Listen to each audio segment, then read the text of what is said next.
How's it going, everybody? This is Husky's Ghost, bringing you a retelling of Rise from the Ashes. Some of you probably don't know what I'm talking about. Well, I'm going to be recreating some episodes that I took down, and this is going to be one of them. Today's episode of Unsettling Events is going to be an event that happened on television. An event that a lot of people saw on air, and a lot of people that were involved in this air also knew about this. And the thing is, to this very day, how this happened is somewhat solved, but another issue is still arise. And this is one heck of a unsettling event. 3 very mysterious shiny lights over Breckenridge had police in it.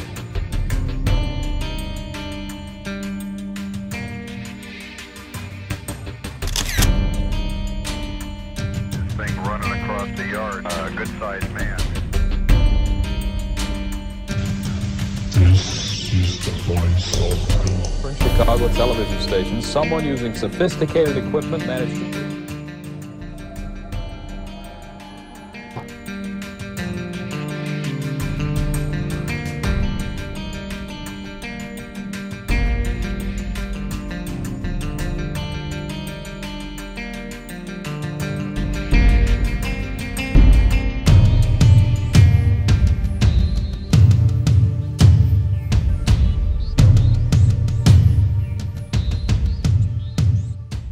Well, how's it going, everybody? Hopefully you all are having a good day, and thank you for taking your time to watch this episode of Unsettling Events. In this episode, we're going to be talking about something that happened on television, something a lot of people have seen, and it's still a mystery to this day of who was behind this whole thing.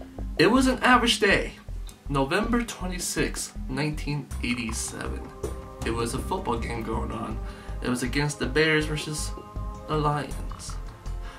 Of course, any football game, everyone's going to be howling against the television. People out there in the stadium will be watching it. Everybody had their eyes on football at this time, and you know what, to this day, people still do. But on this particular game, something did happen. Something that no one ever expected. Someone was able to hijack the air. Someone was able to hijack the television to show something that definitely was not football. On the screen, people found a guy wearing a mask. It was a Max Headroom mask. If you don't know who Max Headroom is, he is a AI computerized comedian. He was a big thing back in the days, and it's pretty unsettling how this Max Headroom acted on television, because it kind of wasn't exactly how the original was. He did his thing, he jumped around, he made jokes, and he just did some weird trollish things. Of course, this only happened for a brief moment until they were able to get the regular channel back onto the football game. So people were wondering, what the heck was that? Well, the thing is, what people didn't know is that it was going to come back. Later on that same day, there was an episode going on of Doctor Who. I believe it was on the same channel of this football game. And what happened is that this episode of Doctor Who got interrupted by Max Headroom again. So some of you who may not know about this whole Max Headroom TV broadcast incident, well, I do have the video of the incident itself. So go ahead and take a look at this video clip, and then we'll come back and we'll discuss further matters of what we just saw. I go out sometimes and talk to the seals, you know, just to get a change from Reuben and Ben. Seals are animals? Well, yes. That is stupid. You should talk often with the old ones of your tribe. That is the only way to learn. I'll get you a hot drink, miss. Oh, I've done some dry clothing.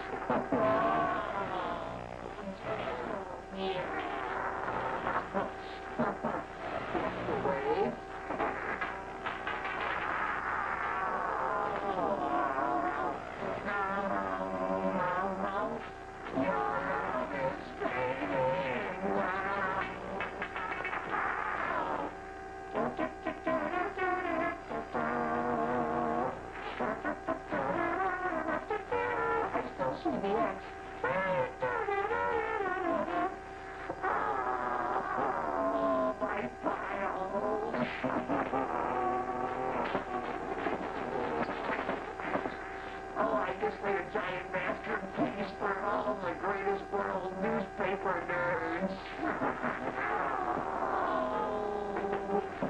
My brother is wearing the other one. But it's dirty. You got footprints on it.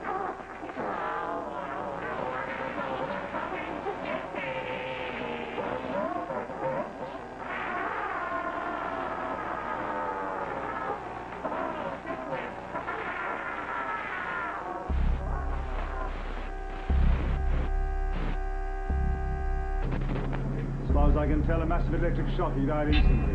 The generator?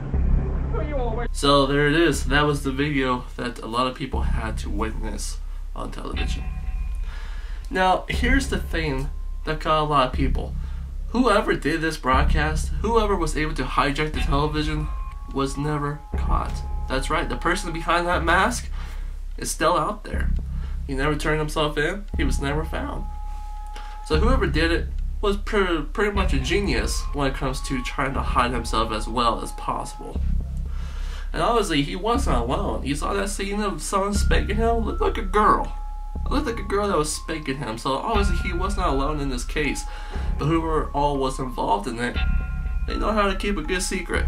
Of course, if you have any information who could be behind the whole mask and pretty much find out who was the one doing all this, well, you know the drill and contact the higher-ups. But that's what makes it very unsettling. You got to remember, this was back in 1987. This is back when the internet was barely a thing.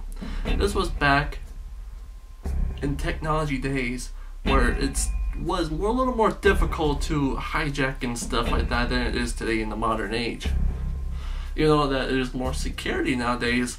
It was still kind of a thing you really had to think up on your own mind. It's almost like playing a video game without looking at cheat codes on the internet because, well, there really wasn't one. It was just really impressive how all this was done, and he was never caught. But everybody in the world that witnessed this event at that same day, at that same time, I tell you, that must have been a very unsettling. If you liked the episode, guys, well, you know the drill. What do you guys think about the whole Max Headroom thing? Do you think it was all just in good fun? Or do you think that the person behind it could have been a bit of an a-hole? Until next time, guys, take care.